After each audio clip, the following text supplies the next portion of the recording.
TV ते जुड़ बैठे दर्शकों, धर्मपाल सनियार वालों आप जी नूं प्यार भरी जय गुरुदेव, जय वाल्मीकि, सत श्री अकाल, जय भीम, जय भारत जी। जो दास आप जी की सेवा विच प्रोग्राम लैके आया वो कुछ अज दे आपां हालातां बारे विचार करांगे ते गुरमुखो कुछ आपां सतगुरु दास महाराज जी की बाणी ते संगतां दे नाल सर्ब सांझे आपां विचार करांगे।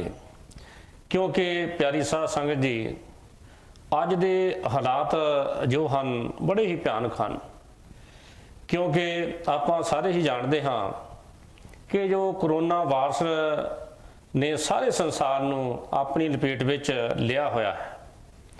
असीं पहला तो एकता टीवी की सारी टीम वालों संगतां तो माफ़ी चाहते हाँ कि जिस कारण असीं कुछ समय तो एकता टीवी ते आप जी दे नाल रूबरू नहीं हो सके। क्योंकि जिस भी गुरमुखो जिस भी देश दे विच आपां रहीए, चाहे वो कोई भी देश क्यों ना होवे, आपां नूं उन्हां दे कायदे कानून ते चलना चाहिदा है अते NHS की मदद करनी चाहिए है, जो कि सानू इस महामारी तो बचण लई परहेज रखण लई कहंदे हन। सानू उन्हां दी गल खिड़े मत्थे मन के चलना चाहिए तां जो साडा भी भला हो सके अते दूसरिਆਂ दे भला हो सके। जिस तरह कहावत है, कर भला अंत भले का भला। क्योंकि बाकी इत्थे दी जो गौरमेंट दी सानू हदायत है वो भी उत्ते भी सानू पूरा ख्याल रखना चाहिए है। ਉਹਦੇ हुक्म के अनुसार सानू चलना चाहिए है, उसनों भी मुख रख के सानू चलना चाहिए। साथियों, जो अज दे हालात हैं बड़े ही भयानक जापदे हैं कि जिस तरह आपां करोना वायरस के कारण आपां हर रोज़ न्यूज़ ते सुनते हैं कि कई लोगों दियां मौतां हो गईयां हैं।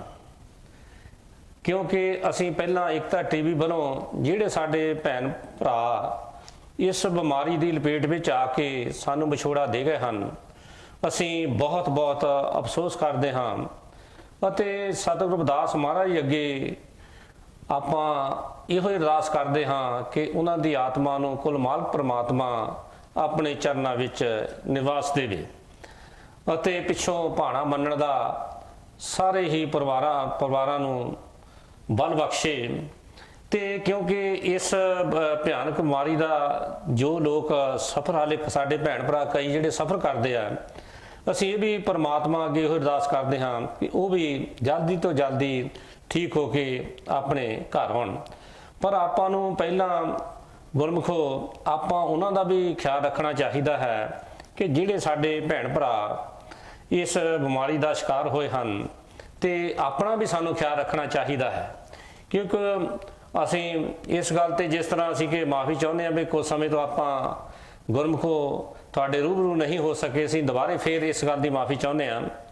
ते बाकी जिस तरह सानू NHS सानू ओह कहिंदे हन कि 30 सैकंड जिस तरह हत्थ धोने हन साबण दे नाल जदों असीं बाहरों आउंदे हन, बाहरों घर विच जांदे हां।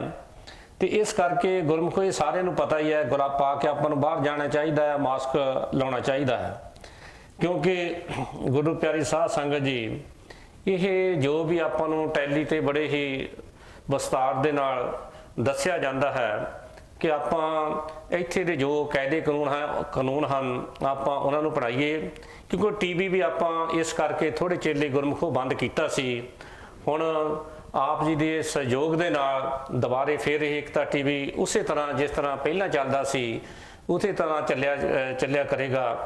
अते आपां फेसबुक ते यूट्यूब ते भी ये लाइव थानू प्रोग्राम जिन्ने लाइव प्रोग्राम थानू दिखाने जाया करनगे।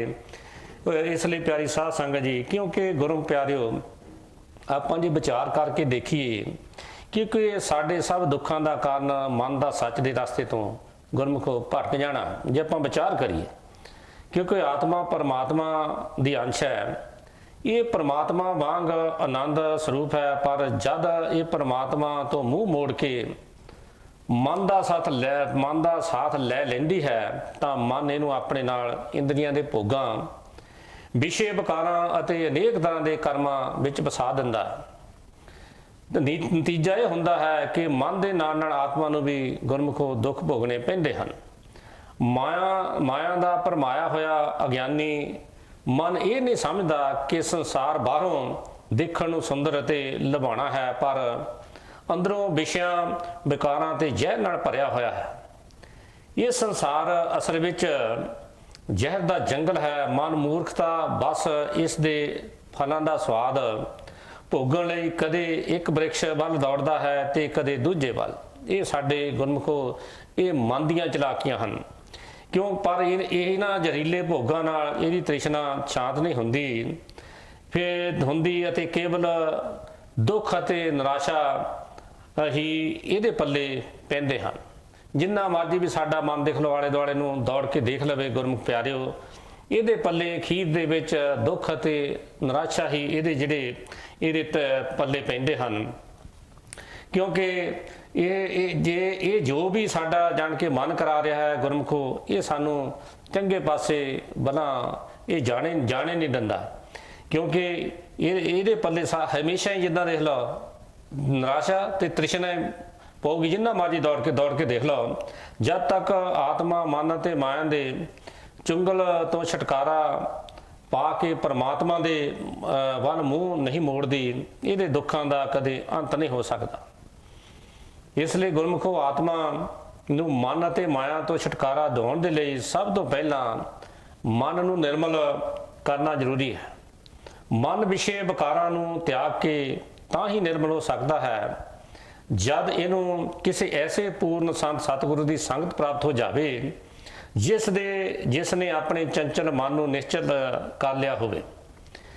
ਗੁਰਮੁਖੋ ਅਜਿਹਾ ਪੂਰਨ ਸਾਧੂ ਸੰਤ ਮਹਾਤਮਾ ਇੱਕ ਪਾਸੇ ਵਿਸ਼ੇ ਵਿਕਾਰਾਂ ਦੇ ਵਿਨਾਸ਼ਕਾਰੀ ਅਤੇ ਹਾਨੀਕਾਰਕ ਨਤੀਜਿਆਂ ਬਾਰੇ ਚੇਤਾਵਨੀ ਦੇ ਕੇ ਜੀਵ ਨੂੰ ਇਹਨਾਂ ਦੇ ਵਿੱਚੋਂ ਕੱਢਦਾ ਹੈ ਅਤੇ ਦੂਜੇ ਪਾਸੇ ਮਨ ਨੂੰ ਅੰਦਰ ਇਕਾਗਰ ਕਰਕੇ ਪਰਮਾਤਮਾ ਦੇ ਸ਼ਬਦ ਜਾਂ ਨਾਮ ਨਾਲ ਜੋੜਨ ਦੀ ਯੁਕਤੀ ਸਿਖਾਉਂਦਾ ਹੈ।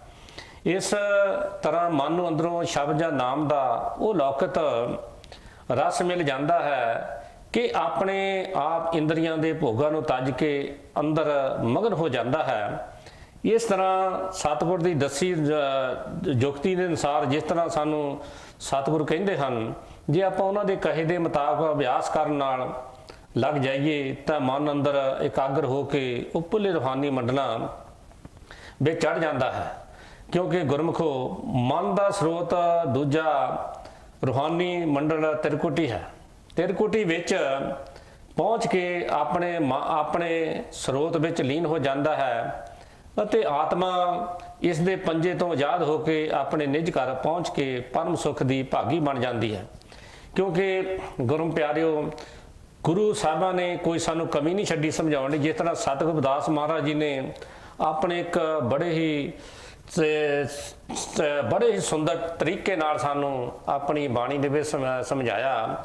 ਗੁਰੂ ਸਾਹਿਬ ਸਾਨੂੰ ਕੀ ਸਮਝਾਉਂਦੇ ਹਨ ਕਿ ਗਗਨ ਮੰਡਲ ਮੇਂ ਆਰਤੀ ਕੀਜੈ, ਨਾਦ ਬਿੰਦ ਇੱਕ ਮਿਕ ਰੀਜੈ, ਸੁਸਮਨ ਮਨ ਇੰਦਰ ਅੰਮ੍ਰਿਤ ਕੁੰਭ ਧਰਾਵੈ, ਮਨਸਾ ਮਾਲਾ ਫੂਲ ਚੜਾਵੈ, ਕੀਬ ਖੰਡਾ ਸਹਾਂ ਬਾਤੀ, ਤਿਰਕੁਟੀ ਜੋਤ ਜਲ ਦਿਨ ਰਾਤੀ, ਭਵਨ ਸਾਧਨ ਥਾਨ ਸਜੀਜੈ, ਤਾਮੈ ਬੇਮੁਖ ਮਨ ਤਾ ਲੀਜੈ, ਰਵ ਸਸ ਹਾਥ ਗਹੁ ਤੇ ਮਾਹੀ, ਛਿਨ ਦਹਿਨੇ ਛਿਨ ਬਾਮੈ ਲਾਹੀ, ਸੰਸ ਕਮਲ ਸ਼ਿਗਾਸ਼ਨ ਰਾਜੈ, ਅਨ ਝੰਝ ਨੇਥੀ ਬਾਜੈ, ਏ ਵਿਦ ਆਰਤੀ ਸਾਚੀ ਸੇਵਾ, ਪਰਮ ਪੁਰਖ ਲਖ ਭੇਵੈ, ਕਹਿ ਰਵਿਦਾਸ ਗੁਰੂ ਦੇ ਬਤਾਵੈ, ਐਸੀ ਆਰਤੀ ਪਾਣ ਲਗਾਵੈ।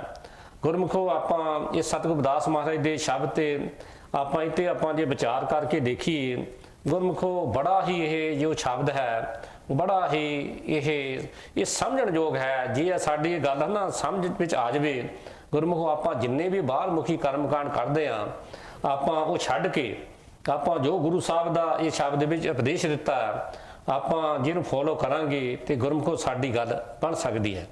ਗੁਰੂ ਸਾਹਿਬ ਦੇਖ ਲਓ ਇਹ ਕਹਿੰਦੇ ਹਨ ਕਿ ਜਿਸ ਤਰ੍ਹਾਂ ਕਿ ਸਤਿਗੁਰੂ ਰਵਿਦਾਸ ਮਹਾਰਾਜ ਦੇ ਜੇ ਆਪਾਂ ਇਹ ਜੋ ਸ਼ਬਦ ਆ ਇਹਦੇ ਤੇ ਅਮਲ ਕਰਾਂਗੇ, ਕਿਉਂਕਿ ਗੁਰੂ ਸਾਹਿਬ ਜੀ ਇਹ ਸ਼ਬਦ ਦੇ ਵਿੱਚ ਜੋ ਅੰਦਰਲੇ ਰੂਹਾਨੀ ਹੈ ਨਾ ਮੰਡਲਾਂ ਬਾਰੇ ਸਾਨੂੰ ਸਮਝਾਉਂਦੇ ਆ ਜੀ।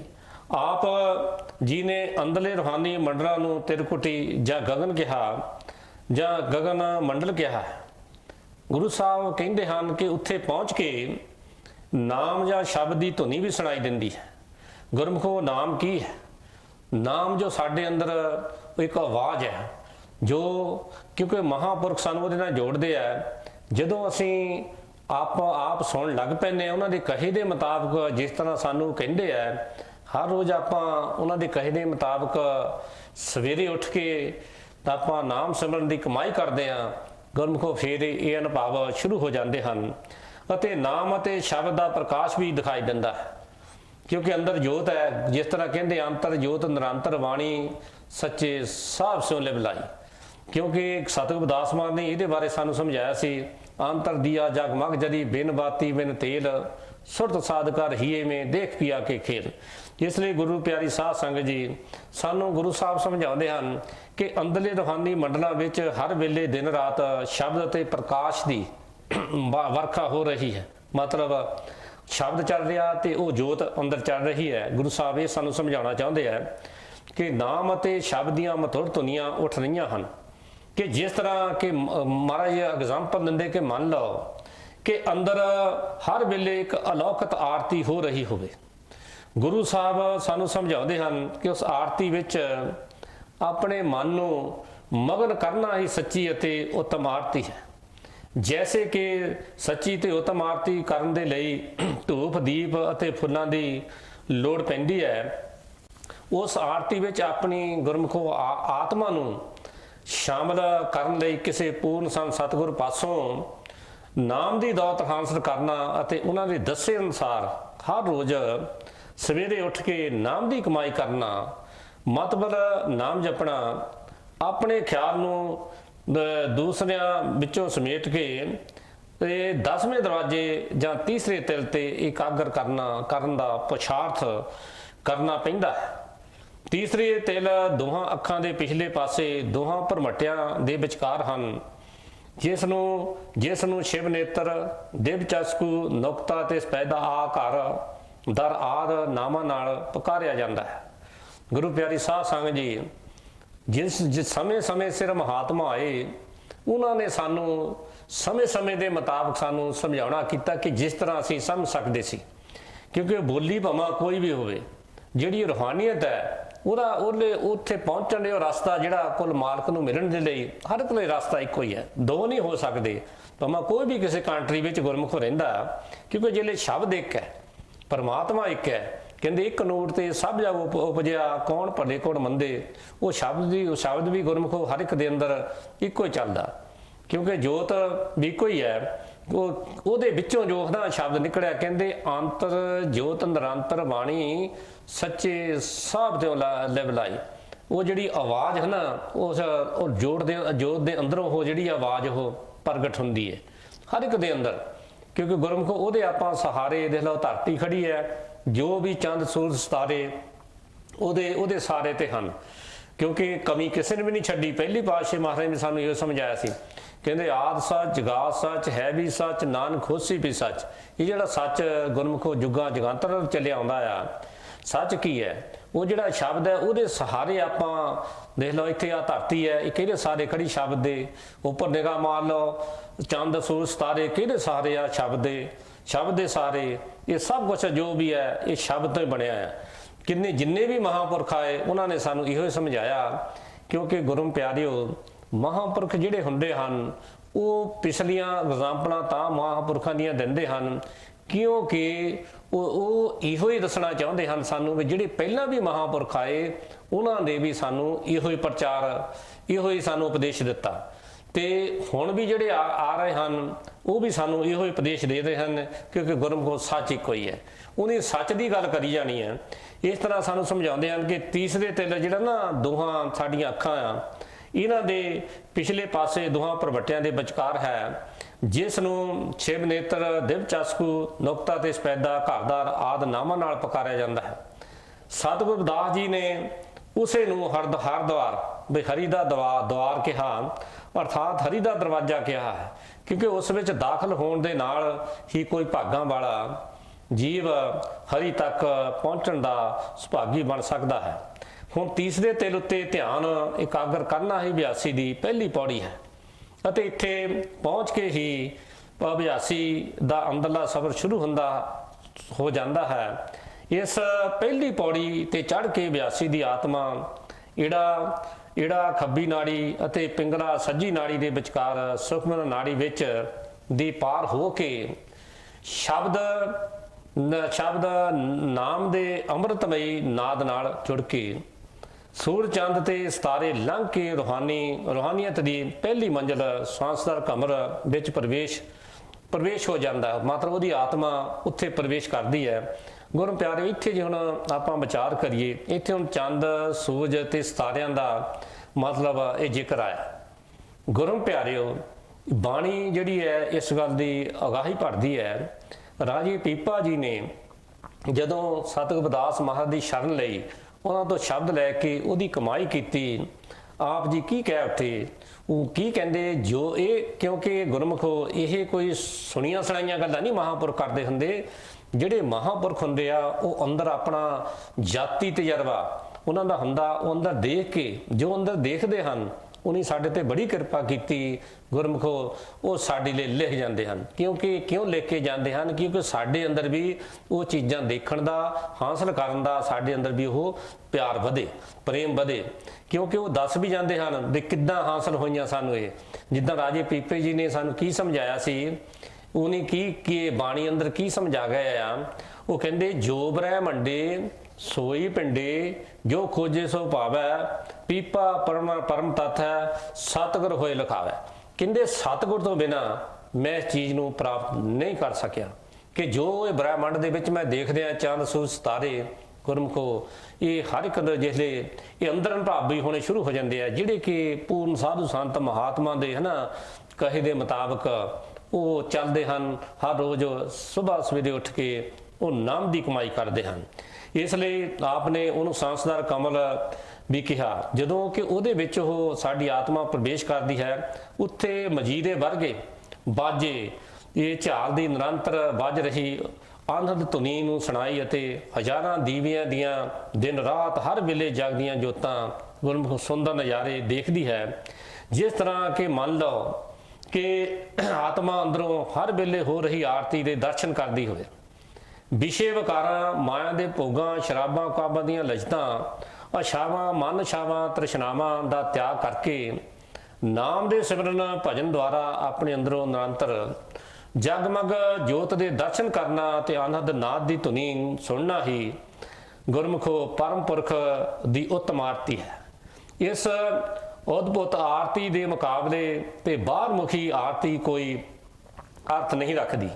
ਆਪਣੇ ਸਤਿਗੁਰ ਦੇ ਨੂਰੀ ਸਰੂਪ ਦੀ ਗਵਾਹੀ ਹੇਠ ਨਾਮ ਅਭਿਆਸੀ ਦੀ ਆਤਮਾ ਸ਼ਬਦ ਜਾਂ ਨਾਮ ਦੀ ਧੁਨੀ ਨਾਲ ਜੁੜ ਕੇ ਹੀ ਦੂਜੀ ਮੰਜ਼ਿਲ ਤਿਰਕੁਟੀ ਜਾਂ ਗਗਨ ਮੰਡਲ ਵਿੱਚ ਪਹੁੰਚ ਕੇ ਪ੍ਰਵੇਸ਼ ਕਰਦੀ ਹੈ। ਗੁਰਮੁਖੋ ਅੱਗੋਂ ਗੁਰੂ ਸਾਹਿਬ ਸਾਨੂੰ ਸਮਝਾਉਂਦੇ ਹਨ ਕਿ ਜੋ ਸਾਡੀ ਤਾਂ ਹੀ ਆਤਮਾ ਮਨ ਦੀ ਬੱਝੀ ਹੋਈ ਤੇ ਆਤਮਾ ਤੇ ਜੋ ਮਨ ਦੀ ਬੱਝੀ ਹੋਈ ਗੱਠ ਹੈ ਉਹ ਖੁੱਲਦੀ ਹੈ। ਮਨ ਆਪਣੇ ਸਰੋਤ ਬ੍ਰਹਮ ਵਿੱਚ ਸਮਾ ਜਾਂਦਾ ਹੈ ਅਤੇ ਆਤਮਾ ਮਨ ਦੇ ਪੰਜੇ ਤੋਂ ਆਜ਼ਾਦ ਹੋ ਕੇ ਪਰਮਾਤਮਾ ਦੇ ਵਿੱਚ ਲੀਨ ਹੋਣ ਦੇ ਕਾਬਲ ਬਣ ਜਾਂਦੀ ਹੈ। ਗਗਨ ਮੰਡਲ ਤਿਰਕੁਟੀ ਜਾਂ ਬ੍ਰਹਮ ਦੇ ਅਥਾਹ ਪ੍ਰਕਾਸ਼ ਦੀ ਆਰਤੀ ਸਾਂਸਦਲ ਕਮਲ ਦੀ ਆਰਤੀ ਨਾਲੋਂ ਉੱਤਮ ਆਰਤੀ ਹੈ। ਤਿਰਕੁਟੀ ਜਾਂ ਬ੍ਰਹਮ ਤੋਂ ਅੱਗੇ ਸਤਿਗੁਰ ਦਾ ਅਸਲੀ ਸਰੂਪ ਸ਼ਬਦ ਜਾਂ ਧਨਾਤਮਕ ਸ਼ਬਦ ਹੁੰਦਾ ਹੈ। ਗੁਰਮੁਖੋ ਜੋ ਗੁਰੂ ਆਪਾਂ ਇੱਥੇ ਥੋੜੀ ਵਿਚਾਰ ਕਰਦੇ ਹਾਂ, ਜਿਸ ਤਰ੍ਹਾਂ ਗੁਰੂ ਸਾਹਿਬ ਨੇ ਬਾਣੀ ਵਿੱਚ ਸਾਨੂੰ ਸਮਝਾਇਆ ਸੀ, ਗੁਰੂ ਗੁਰੂ ਗੁਰੂ ਹੈ ਬਾਣੀ, ਵਿੱਚ ਬਾਣੀ ਅੰਮ੍ਰਿਤ ਸਾਰੇ, ਗੁਰਬਾਣੀ ਕਹੇ ਸੇਵਕ ਜਨ ਮਾਨੈ, ਪ੍ਰਤੱਖ ਗੁਰੂ ਨਿਸਤਾਰੇ। ਜਿਹੜਾ ਗੁਰੂ ਪੂਰਨ ਸਾਧੂ ਸੰਤ ਮਹਾਤਮਾ ਹੈ ਨਾ ਗੁਰਮੁਖੋ, ਉਹ ਸਾਡੇ ਮੂਹਰੇ ਸ਼ਬਦੇ ਹੁੰਦਾ ਬੈਠਾ। ਸ਼ਬਦ ਨੂੰ ਕਿਉਂ ਇਨਸਾਨ ਦੇ ਜਾਮੇ ਰੂਹ ਧਾਰ ਕੇ ਆਉਣਾ ਪੈਂਦਾ? ਕਿਉਂਕਿ ਸਾਡੇ ਵਰਗਾ ਹੋ ਕੇ ਗੁਰਮੁਖੋ ਆਪਾਂ ਆਪਣੇ ਹਰ ਇੱਕ ਪ੍ਰੋਗਰਾਮ ਵਿੱਚ ਤਕਰੀਬਨ ਇਹ ਗੱਲ ਦੱਸਦੇ ਹਾਂ ਕਿ ਕਿਉਂਕਿ ਸ਼ਬਦ ਸਾਡੇ ਵਰਗਾ ਹੋ ਕੇ ਉਹਨੂੰ ਕਿਉਂ ਦੇਹ ਸਰੂਪ ਵਿੱਚ ਆਉਣਾ ਪੈਂਦਾ, ਕਿਉਂਕਿ ਸਾਡੇ ਵਰਗਾ ਹੋਰ ਕੇ ਗੁਰਮੁਖੋ ਸਾਨੂੰ ਗੱਲਬਾਤ ਸਮਝਾ ਸਕਦਾ ਵੀ ਆਪਾਂ ਕਿੱਦਾਂ ਉਹ ਸ਼ਬਦ ਨੂੰ ਸੁਣਨਾ ਆ, ਕਿੱਦਾਂ ਉਹ ਪੈਰਾਂ ਤੇ ਬਿਨਾਂ ਉੱਥੇ ਨੂੰ ਕਿੱਦਾਂ ਜਾਣਾ ਆ, ਹੱਥਾਂ ਤੇ ਬਿਨਾਂ ਕਿੱਦਾਂ ਕਰਨਾ ਆ, ਜੀਭ ਤੇ ਬਿਨਾਂ ਕਿੱਦਾਂ ਬੋਲਣਾ ਆ, ਗੁਰਮੁਖੋ ਕੰਨਾਂ ਤੇ ਬਿਨਾਂ ਕਿੱਦਾਂ ਸੁਣਨਾ ਆ। ਇਹ ਸਾਨੂੰ ਕੋਈ ਦੇਹਧਾਰੀ ਮਹਾਤਮਾ ਹੀ, ਸਾਨੂੰ ਪੂਰਨ ਸਾਧੂ ਸੰਤ ਮਹਾਤਮਾ ਉਹੀ ਸਮਝਾ ਸਕਦਾ ਜਿਹੜਾ ਕਿ ਆਪ ਉੱਥੇ ਜਾਂਦਾ ਹੋਵੇ। ਇੱਦਾਂ ਗੁਰਮੁਖੋ ਜਿੰਨੀਆਂ ਮਰਜ਼ੀ ਆਪਾਂ ਜਿੱਦਾਂ ਗ੍ਰੰਥ ਪੜ੍ਹੀ ਚੱਲੀਏ, ਪੜ੍ਹਨਾ ਬਹੁਤ ਚੰਗੀ ਗੱਲ ਹੈ। ਜੋ ਉਹਦੇ ਵਿੱਚ ਲਿਖਿਆ ਆ, ਜੋ ਗੁਰੂ ਸਾਹਿਬਾਂ ਨੇ ਸਾਨੂੰ ਉਪਦੇਸ਼ ਦਿੱਤੇ ਆ, ਜਿੰਨਾ ਚਿਰ ਆਪਾਂ ਉਹਨਾਂ ਨੂੰ ਨਹੀਂ ਮੰਨਦੇ, ਉਹਨਾਂ ਨੂੰ ਪ੍ਰੈਕਟੀਕਲ ਵਿੱਚ ਨਹੀਂ ਲਿਆਉਂਦੇ, ਉਨਾ ਚਿਰ ਗੁਰਮੁਖੋ ਸਾਡੀ ਗੱਲ ਨਹੀਂ ਬਣ ਸਕਦੀ। ਅੱਗੋਂ ਗੁਰੂ ਸਾਹਿਬ ਸਮਝਾਉਂਦੇ ਹਨ ਕਿ ਸ਼ਬਦ ਜਾਂ ਨਾਮ ਦੀ ਧੁਨੀ ਨਾਲ ਜੁੜ ਕੇ ਤੀਸਰੀ ਰੂਹਾਨੀ ਮੰਡਲ ਭਵਰ ਗੁਫਾ ਵਿੱਚ ਪ੍ਰਵੇਸ਼ ਕਰਦੀ ਹੈ, ਕਿਉਂਕਿ ਉੱਥੇ ਦੀ ਸੁਤੰਤਰਤਾ, ਅਥਾਹ ਪ੍ਰਕਾਸ਼ ਅਤੇ ਮਿੱਠੀ ਤੇ ਸਰੀਲੀ ਧੁਨੀ ਬਿਆਨ ਤੋਂ ਬਾਹਰ ਹੈ। ਕਿ ਉੱਥੇ ਜਦੋਂ ਪਹੁੰਚ ਕੇ ਉਹ ਪੁਕਾਰ ਉੱਠਦੀ ਹੈ ਕਿ ਜੋ ਤੂੰ ਹੈ ਸੋ ਹੀ ਮੈਂ ਹਾਂ। ਜਿਸ ਤਰ੍ਹਾਂ ਸਤਿਗੁਰੂ ਰਵਿਦਾਸ ਮਹਾਰਾਜ ਨੇ ਸਾਨੂੰ ਆਪਣੀ ਬਾਣੀ ਅੰਦਰ ਸਮਝਾਇਆ ਸੀ ਕਿ ਤੂੰ ਹੀ ਮੋਹੀ, ਮੋਹੀ ਤੋਹੀ ਅੰਤਰ ਕੈਸਾ, ਕਨਕ ਕਟਕ ਜਲ ਤਰੰਗ ਜੈਸਾ। ਗੁਰੂ ਸਾਹਿਬ ਨੇ ਦੇਖ ਲਓ ਕਿੰਨਾ ਸੁੰਦਰ ਸਾਨੂੰ ਉਪਦੇਸ਼ ਦਿੱਤਾ ਕਿ ਗੁਰਮੁਖੋ, ਕਿਉਂਕਿ ਗੁਰਮੁਖੋ ਉਸ ਵੇਲੇ ਸਾਡੀ ਆਤਮਾ ਕਹਿ ਉੱਠਦੀ ਹੈ ਜੋ ਤੂੰ ਆ ਸੋ ਮੈਂ, ਕਿਉਂਕਿ ਆਪਾਂ ਉਹ ਸਾਡੀ ਜਿਹੜੀ ਆਤਮਾ ਪਰਮਾਤਮਾ ਦੀ ਅੰਸ਼ ਹੈ, ਉਹਦੇ ਵਿੱਚੋਂ ਨਿਕਲ ਕੇ ਆਈ ਹੈ। ਜਦੋਂ ਦੁਬਾਰੇ ਉਹਦੇ ਵਿੱਚ ਜਾ ਕੇ ਮਿਲੇਗੀ ਤੇ ਗੁਰਮੁਖੋ ਫਿਰ ਉਹ ਫਰਕ ਨਹੀਂ ਰਹਿੰਦਾ, ਕਿਉਂਕਿ ਉਹ ਕੁੱਲ ਪਰਮਾਤਮਾ ਤੇ ਆਤਮਾ ਵੇ ਉਹਦੇ ਵਿੱਚ ਜਾ ਕੇ ਸਮਾ ਜਾਂਦੀ। ਜਿਸ ਤਰ੍ਹਾਂ ਸਮੁੰਦਰ ਵਿੱਚ ਇੱਕ ਬੂੰਦ ਸਮਾ ਗਈ, ਇਸੇ ਤਰ੍ਹਾਂ ਗੁਰਮੁਖੋ ਸਾਡੀ ਆਤਮਾ ਉਸ ਸਤਨਾਮ ਸਮੁੰਦਰ ਦੇ ਵਿੱਚ ਸਮਾ ਕੇ ਗੁਰਮੁਖੋ ਉਹਦਾ ਹੀ ਰੂਪ ਹੋ ਜਾਂਦੀ ਹੈ। ਇਸੇ ਲਈ ਸਾਨੂੰ ਚਾਹੀਦਾ ਵੀ ਜਿਸ ਤਰ੍ਹਾਂ ਸਾਨੂੰ ਸਤਿਗੁਰ ਸਾਡੇ ਕਹਿੰਦੇ ਹਨ, ਕਿਉਂਕਿ ਆਪਾਂ ਉਸ ਤਰ੍ਹਾਂ ਉਹਨਾਂ ਦੇ ਕਹੇ ਦੇ ਮੁਤਾਬਕ ਚੱਲਾਂਗੇ ਤੇ ਫਿਰ ਗੁਰਮੁਖੋ ਸਾਡੀ ਗੱਲ ਬਣ ਸਕਦੀ ਆ। ਕਿਉਂਕਿ ਜੋ ਇਹ ਸਤਿਗੁਰ ਦੀ ਕਿਰਪਾ ਨਾਲ ਇਹ ਗੁਰਮੁਖੋ ਜੋ ਅਭਿਆਸੀ ਦੀ ਆਤਮਾ ਪੰਜਵੀਂ ਰੂਹਾਨੀ ਮੰਡਲ ਸੱਚਖੰਡ ਸਤਲੋਕ ਜਾਂ ਬੇਗਮਪੁਰਾ ਵੀ ਗਿਆ ਗੁਰਮੁਖਾਂ ਨੇ ਉਹਨਾਂ ਨੂੰ, ਉਹਦੇ ਵਿੱਚ ਪ੍ਰਵੇਸ਼ ਕਰਦੀ ਹੈ ਤੇ ਹੰਸ ਰੂਹਾਂ ਦਾ ਵਾਸਾ ਹੈ। ਕਿਉਂਕਿ ਉਹਨਾਂ ਨੂੰ ਕੋਈ ਉੱਥੇ ਦੁੱਖ ਤਕਲੀਫ ਨਹੀਂ, ਉਹ ਉੱਥੇ ਨਾ ਕੋਈ ਚਿੰਤਾ, ਨਾ ਕੋਈ ਫਿਕਰ, ਨਾ ਕੋਈ ਡਰ ਹੈ, ਨਾ ਕੋਈ ਗਮ ਹੈ। ਉੱਥੇ ਸੁੱਖ ਹੀ ਸੁੱਖ ਹੈ। ਉੱਥੇ ਇੱਕ ਅਕਾਲ ਪੁਰਖ ਪਰਮਾਤਮਾ ਨਿਰੰਕਾਰ ਆਪਣੇ ਸਿਘਾਸਨ ਤੇ ਬਿਰਾਜਮਾਨ ਹੈ, ਜਿਸ ਦਾ ਇੱਕ ਇੱਕ ਰੋਮ ਕਰੋੜਾਂ ਸੂਰਜਾਂ ਤੇ ਕਰੋੜਾਂ ਚੰਦਰਮਾ ਦੇ ਸਮੁੱਚੇ ਪ੍ਰਕਾਸ਼ ਨਾਲੋਂ ਵੀ ਵਾਧੂ ਪ੍ਰਕਾਸ਼ਮਾਨ ਹੈ। ਉੱਥੇ ਹੰਸ ਰੂਹਾਂ ਆਪਣੇ ਪ੍ਰੀਤਮ ਪਿਆਰੇ ਨਿਰੰਕਾਰ ਪਰਮਾਤਮਾ ਦੇ ਆਨੰਦਮਈ ਪ੍ਰਕਾਸ਼ ਵਿੱਚ ਮਸਤ ਨੱਚਦੀਆਂ ਕੁਰਬਾਨ ਹੋ ਜਾਂਦੀਆਂ ਹਨ। ਅਤੇ ਇਹੋ ਹੀ ਪਰਮ ਪੁਰਖ ਅਲੱਖ ਤੇ ਭੇਦ ਰਹਿਤ ਨਿਰੰਕਾਰ ਦੀ ਸੱਚੀ ਸੁੱਚੀ ਆਰਤੀ ਹੈ। ਐਸੀ ਆਰਤੀ ਦੀ ਜੁਗਤੀ ਗੁਰਮੁਖੋ ਪਰਮ ਪੁਰਖ ਨਾਲ ਭੇਦਪੂਰਨ ਸੰਤ ਸਤਿਗੁਰੂ ਹੀ ਦੱਸ ਸਕਦੇ ਹਨ। ਜਿਹੜਾ ਗੁਰੂ ਪ੍ਰੇਮੀ ਸੇਵਕ ਕਿਸੇ ਪੂਰਨ ਸਾਧੂ ਸੰਤ ਸਤਿਗੁਰ ਪਾਸੋਂ ਜੁਗਤੀ ਸਿੱਖ ਕੇ ਪ੍ਰਸ਼ਾਤ ਕਰਦਾ ਹੈ, ਉਸ ਨੂੰ ਉਸ ਕੋਲ ਮਾਲਕ ਪਰਮਾਤਮਾ ਨਾਲ ਮਿਲਾਪ ਕਰਨ ਦਾ ਸੁਭਾਗ ਮਿਲ ਜਾਂਦਾ ਹੈ।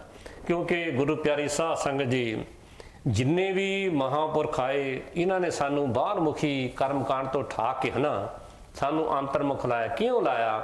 ਕਿਉਂਕਿ ਗੁਰਮੁਖੋ ਗੁਰੂ ਸਾਹਿਬ ਨੇ ਸਾਨੂੰ ਸਮਝਾਇਆ ਸੀ ਬਈ ਹਰਮੰਦਰ ਇਹੋ ਸਰੀਰ ਹੈ, ਇਹ ਹਰੀ ਦਾ ਮੰਦਰ ਹੈ, ਪਰਮਾਤਮਾ ਕਿਤੇ ਬਾਹਰ ਨਹੀਂ ਹੈ, ਹਰ ਇੱਕ ਇਨਸਾਨ ਦੇ ਅੰਦਰ ਵਸ ਰਿਹਾ ਹੈ। ਸਤਿਗੁਰੂ ਰਵਿਦਾਸ ਮਹਾਰਾਜ ਨੇ ਕਿਹਾ ਸੀ ਕਹਿ ਰਵਿਦਾਸ ਆਤਮਾ ਨਹਿਰੋ ਸਹਿਜੇ ਹੋਏ ਸੋ ਹੋਈ। ਕਿਉਂਕਿ ਹਰ ਇੱਕ ਨੂੰ ਕੋਲ ਮਾਲਕ ਪਰਮਾਤਮਾ ਦੇ ਰਿਹਾ ਆ। ਜੇ ਤੱਕ ਜੋ ਦਿਆ ਗੁਰੂ ਰਵਿਦਾਸ ਮਹਾਰਾਜ ਨੇ ਸਾਨੂੰ ਸਮਝਾਇਆ ਸੀ ਆਪਣੀ ਬਾਣੀ ਅੰਦਰ, ਜੋ ਦਿਆ ਸੋ ਰਿਜ਼ਕ ਮਰਾਵੈ ਸਭ ਗੜ ਭੀਤਰ ਹੱਥ ਚਲਾਵੈ। ਸਾਨੂੰ ਗੁਰਮੁਖੋ ਆਪਣਾ ਆਪਣਾ ਫਿਕਰ ਹੈ, ਉਸ ਕੋਲ ਮਾਲਕ ਪਰਮਾਤਮਾ ਨੂੰ ਉਹ ਹਰ ਇੱਕ ਨੂੰ ਜਿਹੜਾ ਦੇ ਰਿਹਾ ਹੈ, ਉਹ ਇੱਕ ਹੱਥ ਚਲਾ ਰਿਹਾ ਹੈ, ਹਰ ਇੱਕ ਨੂੰ ਜਿੱਦਾਂ ਉਹ ਵਰਤਾ ਰਿਹਾ ਹੈ, ਕੁੱਲ ਮਾਲਕ ਪਰਮਾਤਮਾ ਹਰ ਇੱਕ ਨੂੰ ਦੇ ਰਿਹਾ ਹੈ।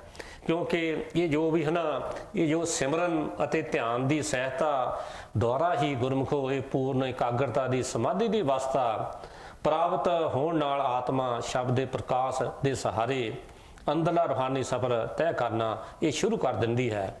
ਕਿਉਂਕਿ ਅੰਦਰਲੇ ਰੂਹਾਨੀ ਜਗਤ ਨੂੰ ਦੋ ਭਾਗਾਂ ਬ੍ਰਹਮ ਅਤੇ ਪਾਰਬ੍ਰਹਮ ਵਿੱਚ ਵੰਡਿਆ ਹੈ। ਕੁਝ ਸੰਤਾਂ ਨੇ 5 ਪ੍ਰਮੁੱਖ ਰੂਹਾਨੀ ਮੰਡਲਾਂ ਅਤੇ ਜਾਂ ਕੁਝ 14 ਮੰਡਲਾਂ ਦਾ ਸੰਕੇਤ ਦਿੱਤਾ ਹੈ। 14 ਮੰਡਲਾਂ ਵੱਲੋਂ ਇਸ਼ਾਰਾ ਕਰਦੇ ਹੋਏ ਗੁਰੂ ਅਮਰਦਾਸ ਜੀ ਨੇ ਸਾਨੂੰ ਬਹੁਤ ਹੀ ਸੁੰਦਰ ਉਪਦੇਸ਼ ਦਿੱਤਾ। ਆਪ ਜੀ ਗੁਰਮੁਖੋ ਆਪਣੀ ਬਾਣੀ ਅੰਦਰ ਸਾਨੂੰ ਸਮਝਾਉਂਦੇ ਹਨ ਕਿ 14 ਭਵਨ ਤੇਰੇ ਹਟ ਨਾਲੇ, ਸਤਿਗੁਰ ਦਿਖਾਏ ਅੰਤਰ ਨਾਲੇ। ਅੰਦਰ ਦੀ ਗੱਲ ਕੀਤੀ ਗੁਰਮੁਖੋ, ਕਿਉਂਕਿ ਇਹ ਹਰ ਇੱਕ ਮਹਾਤਮਾ ਨੇ ਦੇਖ ਲਓ, ਸੁਲਤਾਨ ਇਹ ਹਜ਼ਰਤ ਸੁਲਤਾਨ ਬਾਹੂ ਵੀ ਸਾਨੂੰ ਇਹੋ ਹੀ ਸਮਝਾਉਂਦੇ ਹਨ ਕਿ 14 ਤਬਕ ਦਿਲੇ ਦੇ ਅੰਦਰ ਤੰਬੂ ਵਾਂਗੂ ਤਾਣੇ ਹੋ। ਸਾਈਂ ਬੁੱਲੇ ਸ਼ਾਹ ਨੇ ਵੀ ਸਾਨੂੰ ਇਹੋ ਹੀ ਕਹਿੰਦੇ ਹਨ ਕਿ 14 ਤਬਕੀ ਸੈਦ ਸਾਡਾ ਕਿਤੇ ਨਾ ਹੁੰਦਾ ਕੈਦ। ਹਜ਼ੂਰ ਤੁਲਸੀ ਸਾਹਿਬ ਵੀ ਸਾਨੂੰ ਗੁਰਮੁਖੋ ਇਹ ਸਾਨੂੰ ਸਮਝਾਉਂਦੇ ਹਨ ਕਿ 14 ਤਬਕ ਦਾ ਹਾਲ ਅਜਾਂ तो हो तुझे जहूर, गफल ना हो ख्याल से शार देखना। इन्हां विचों 5 प्रमुख मंडलों वाल इशारा करते होए गुरु नानक साहब महाराज जी पहली पातशाही सतगुरु महाराज जी भी सानू बड़ा ही गुरमुखो सुंदर उपदेश दे रहे हैं। आप जी सानू की समझाते हैं कि देही नगरी उत्तम थाना 5 लोग बसे पड़दाना। हजरत सुल्तान बाहू भी सानू ਇਹੋ ਕਹਿੰਦੇ ਹਨ ਕਿ 5 ਮਹਿਲ ਪੰਜਾਂ ਵਿੱਚ ਚਾਨਣ ਦੀਵਾ ਕਿਤਵਾ ਤਰੀਏ ਹੋ। ਗੁਰਮੁਖੋ ਸਤਿਗੁਰੂ ਕਬੀਰ ਮਹਾਰਾਜ ਨੇ ਵੀ ਸਾਨੂੰ ਇਹੋ ਸਮਝਾਇਆ। ਆਪ ਜੀ ਕੀ ਸਮਝਾਉਂਦੇ ਹਨ? ਕਰ ਨੈਣੋ ਦਰਦਾਰ ਮਹਿਲ ਸੇ ਪਿਆਰਾ ਹੈ, ਕਿਉਂਕਿ ਇਹਦੇ ਵਿੱਚ ਅੰਦਰਲੇ ਪ੍ਰਮੁੱਖ 5 ਮੰਡਲਾਂ ਦਾ ਜ਼ਿਕਰ ਕੀਤਾ ਹੈ ਅਤੇ 5ਵੇਂ ਮੰਡਲ ਨੂੰ ਅਗੋਂ 3 ਭਾਗਾਂ ਵਿੱਚ ਵੰਡਿਆ ਹੈ। ਕਿਉਂਕਿ ਗੁਰਮ ਪਿਆਰਿਓ ਜਿੰਨੇ ਹੁਣ ਵੀ ਮਹਾਂਪੁਰਖ ਆਏ ਗੁਰਮੁਖੋ, ਕਿਉਂਕਿ ਮਹਾਂਪੁਰਖਾਂ ਨੇ ਉਹੀ ਗੱਲ ਕਰਨੀ ਆ ਜਿਹੜੀ ਆਦ ਜਗਾਤ ਤੋਂ ਚੱਲੀ ਆਉਂਦੀ ਹੈ। ਸ਼ਬਦ ਦੀ ਦੇਖ ਲਓ ਮਹਿਮਾ ਹਰ ਇੱਕ ਮਹਾਤਮਾ ਨੇ ਕੀਤੀ ਹੈ। ਹੁਣ ਹਜ਼ੂਰ ਸਵਾਮੀ ਜੀ ਮਹਾਰਾਜ ਨੇ ਵੀ ਆਪਣੇ ਸ਼ਬਦ ਦੇ ਵਿੱਚ ਅੰਦਰਲੇ 5 ਰੂਹਾਨੀ ਮੰਡਲਾਂ ਦਾ ਵਰਣਨ ਕੀਤਾ ਅਤੇ 5ਵੇਂ ਮੰਡਲ ਦੇ ਉੱਪਰਲੇ ਭਾਗ ਨੂੰ ਅਲੱਖ ਗਮ ਇਨਾਮੀ ਹਿੱਸਿਆਂ ਵਿੱਚ ਵੰਡਿਆ ਹੈ। ਕਿਉਂਕਿ ਸੰਤ ਮਹਾਤਮਾ ਦੁਆਰਾ ਅੰਦਰਲੇ ਰੂਹਾਨੀ ਸਫ਼ਰ ਦੀ ਵੱਖ-ਵੱਖ ਢੰਗਾਂ ਦੇ ਨਾਲ ਕੀਤੀ ਗਈ ਇਹ ਵੰਡ ਇਸ ਤਰ੍ਹਾਂ ਹੈ, ਜਿਸ ਤਰ੍ਹਾਂ ਗੁਰਮੁਖੋ ਆਪਾਂ ਕਿਸੇ ਸ਼ਹਿਰ ਨੂੰ ਜਾਣਾ, ਜਿਸ ਤਰ੍ਹਾਂ ਇੱਥੋਂ ਆਪਾਂ 12ਵੀਂ ਗਮ ਤੋਂ ਲੰਡਨ ਨੂੰ ਟ੍ਰੇਨ ਦੇ ਵਿੱਚ ਬਹਿਣਾ, ਕਈ ਛੋਟੇ-ਛੋਟੇ ਸਟੇਸ਼ਨ ਵੀ ਆਉਂਦੇ ਆ ਕਿ ਕਈ ਮਹਾਤਮਾ ਨੇ ਉਹ ਜਿੱਦਾਂ ਆਪਾਂ ਉਹਨਾਂ ਨੂੰ ਗਿਣ ਲਈਏ, ਕਈ ਮੇਨ ਸਟੇਸ਼ਨ ਗਿਣਦੇ। ਜਿਸ ਤਰ੍ਹਾਂ ਕਈਆਂ ਮਹਾਤਮਾ ਨੇ 5 ਤੇ ਗੱਲ ਕੀਤੀ ਹੈ, ਕਈਆਂ ਨੇ 14 ਤੇ ਕੀਤੀ ਹੈ। ਇਸੇ ਤਰ੍ਹਾਂ ਗੁਰਮੁਖੋ, ਕਿਉਂਕਿ ਇਸੇ ਤਰ੍ਹਾਂ ਸ਼ਬਦ ਵੀ ਜਿਹੜਾ ਆ ਸ਼ਬਦ ਜਿੱਦਾਂ ਕਹਿੰਦੇ ਵੀ 5 ਸ਼ਬਦ ਗੁਰੂ ਗ੍ਰੰਥ ਸਾਹਿਬ ਵੀ ਸਾਨੂੰ ਇਹੋ ਕਹਿੰਦਾ 5 ਸ਼ਬਦ ਬਾਜੇ ਸ਼ਬਦ ਨਿਸ਼ਾਨ ਅਨਹਦ ਸ਼ਬਦ ਜਿਹੜਾ ਕਿ ਉਹ ਵੱਜੀ ਜਾ ਰਿਹਾ, ਉਹ ਸ਼ਬਦ ਇੱਕੋ ਹੀ ਹੈ, ਉਹ ਧਾਰਾ ਇੱਕੋ ਆ ਰਹੀ ਹੈ। ਆਪਾਂ ਐਗਜ਼ਾਮਪਲ ਦੇ ਤੌਰ ਤੇ ਮਹਾਤਮਾ ਸਾਨੂੰ ਵੀ ਇਹੋ ਸਮਝਾਉਂਦੇ ਆ ਵੀ ਜਿਸ ਤਰ੍ਹਾਂ ਇੱਕ ਨਦੀ ਚੱਲਦੀ ਜਿੱਥੋਂ ਧਾਰ ਉਹ ਪਾਣੀ ਆ ਰਿਹਾ ਆ, ਉਹ ਦੇਖ ਲਓ ਪਹਿਲਾਂ ਜਿਸਲੇ ਉਹ ਵਾਦੀਆਂ ਪਹਾੜਾਂ 'ਚ ਡਿੱਗਦੀ ਉਹ ਪਾਣੀ ਥੱਲੇ ਡਿੱਗਦਾ ਉਹਦੀ ਆਵਾਜ਼ ਹੋਰ ਹੁੰਦੀ ਹੈ, ਜਦੋਂ ਫਿਰ ਉਹ ਵਾਦੀਆਂ ਵਿੱਚ ਆ ਜਾਂਦੀ ਹੈ ਉਹਦੀ ਆਵਾਜ਼ ਹੋਰ ਹੁੰਦੀ ਹੈ। ਗਾਹਾਂ ਤੇ ਗਾਹਾਂ ਜਿੱਦਾਂ ਦੇ ਉਹ ਗਾਹਾਂ ਚੱਲਦੀ ਰਹਿੰਦੀ ਹੈ। ਤੇ ਜਦੋਂ ਉਹ ਗੁਰਮੁਖੋ ਮੈਦਾਨ ਵਿੱਚ ਆ ਜਾਂਦੀ ਹੈ, ਫਿਰ ਜਦੋਂ ਸਮੁੰਦਰ ਦੇ ਵਿੱਚ ਜਾ ਕੇ ਨਾ ਉਹ ਨਦੀ ਸਮਾ ਜਾਂਦੀ, ਫਿਰ ਸ਼ਾਂਤ ਹੋ ਜਾਂਦੀ ਹੈ। ਇਸੇ ਤਰ੍ਹਾਂ ਜਿਹੜੇ ਸ਼ਬਦ ਦੀਆਂ ਜਿੱਦਾਂ ਨਾ ਮਤਲਬ ਜਿਹੜਾ ਸ਼ਬਦ ਆ ਇਹਦੀ ਧਾਰਾ ਇੱਕੋ ਹੀ, ਸ਼ਬਦ ਇੱਕੋ ਹੀ ਹੈ, ਕਿਉਂਕਿ ਇਹ ਵੱਖ-ਵੱਖ ਜਗ੍ਹਾ ਥਰੂ ਹੋ ਕੇ ਆਉਂਦਾ ਹੈ ਨਾ, ਇਸ ਕਰਕੇ ਇਹਦੀ ਜਿਹੜੀ ਵੱਖ-ਵੱਖ ਆਵਾਜ਼ ਹੈ। ਤਦੇ ਕਿਹਾ ਵੀ 5 ਸ਼ਬਦ ਬਾਜੇ ਸ਼ਬਦ ਨਿਸ਼ਾਨ। ਗੁਰੂ ਪਿਆਰੀ ਸਾਧ ਸੰਗਤ ਜੀ, ਇਹ ਜੋ ਮਹਾਂਪੁਰਖਾਂ ਦੀਆਂ ਬਾਣੀਆਂ ਹਨ, ਜੇ ਆਪਾਂ ਉਹਨਾਂ ਦੇ ਕਹੇ ਦੇ ਮੁਤਾਬਕ ਨਾ ਜੋ ਬਾਣੀਆਂ ਸਾਨੂੰ ਕਹਿੰਦੀਆਂ, ਜੇ ਉਹਨਾਂ ਦੇ ਕਹੇ ਦੇ ਮੁਤਾਬਕ ਚੱਲੀਏ ਹੈ ਨਾ, ਆਪਣਾ ਮਨ ਦੀ ਮੱਤ ਨੂੰ ਛੱਡਣਾ ਪਊਗਾ। ਮਨ ਦੀ ਮੱਤ ਛੱਡ ਕੇ ਆਪਾਂ ਗੁਰਮਤ ਨੂੰ ਜੇ ਆਪਾਂ ਅਪਣਾਵਾਂਗੇ ਗੁਰਮੁਖੋ, ਫਿਰ ਇਹ ਸਾਡੇ ਗੱਲਾਂ ਇਹ ਸਮਝ ਆਉਣਗੀਆਂ। ਕਿਉਂਕਿ ਪਿਆਰੀ ਸਾਧ ਸੰਗਤ ਜੀ, ਕਿਸੇ ਮਹਾਤਮਾ ਨੇ ਸਾਨੂੰ ਕਮੀ ਨਹੀਂ ਛੱਡੀ ਸਮਝਾਉਣ ਦੀ। ਕਮੀਆਂ ਮੇਰੇ ਵਰਗਿਆਂ ਵਿੱਚ ਸਾਡੇ ਵਿੱਚ ਹਨ, ਕਿਉਂਕਿ ਆਪਾਂ ਉਹਨਾਂ ਦੀ ਬਾਣੀ ਤੇ ਆਪਾਂ ਖਰੇ ਨਹੀਂ ਉਤਰਦੇ।